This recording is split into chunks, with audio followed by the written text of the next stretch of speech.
When I was working with Greg Kafuri to shut down the Trojan nuclear plant, it came to my attention there's this businessman who's also interested in shutting it down.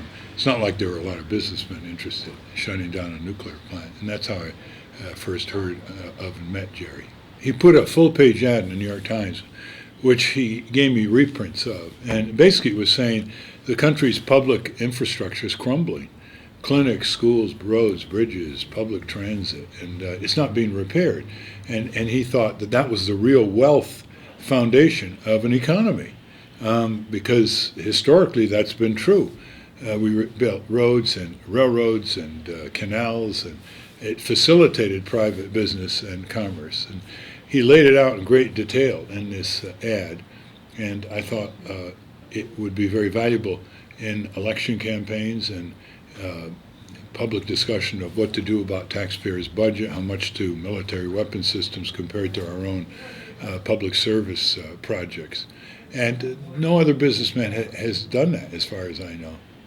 We pass out reprints, full-page reprints of the New York Times ad, and one of our pillars in the campaign is to put public funds into public investment for all of what's called the public infrastructure and what used to be called public works, without which an economy can't function. And it creates a lot of good-paying jobs. It keeps the jobs here at home. When you build public works in this country, they can't outsource it to China or elsewhere. And it usually creates kind of jobs in the inner city where the public works are most disrepaired, where there's high unemployment. Jerry Wilson's ideas about how government has to play a productive role in the economy are ideas that need to be heard. For example, he talks about how wrong it is for government to spend trillions of dollars on war when instead government could be using that money to invest in the productive capabilities of America, building bridges, water systems, sewer systems, mass transit, creating a context for where business can have an infrastructure to promote tremendous growth of wealth.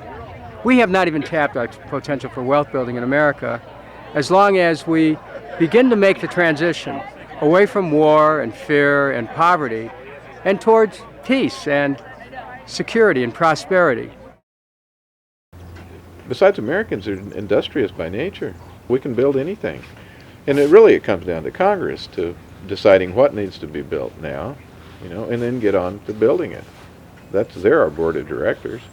But they never even consider that's even part of their job. They're supposed to allocate the labor, material, and credit resource of the country to its best advantage.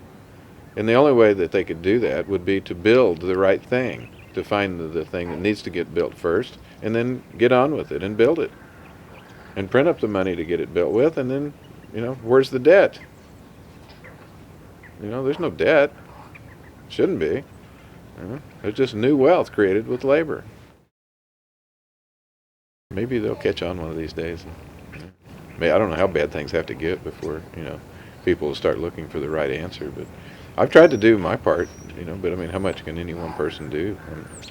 I'm not I have no intentions of ever really being a politician. Although I probably should really try to dedicate myself to writing, a book that makes it as clear as it can be.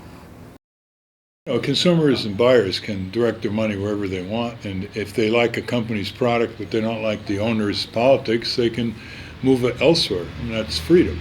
And my father lost business in his restaurant because he always exercises freedom of speech on controversial topics, from local to national. He said that's the price you pay in order to breathe liberty in your daily life.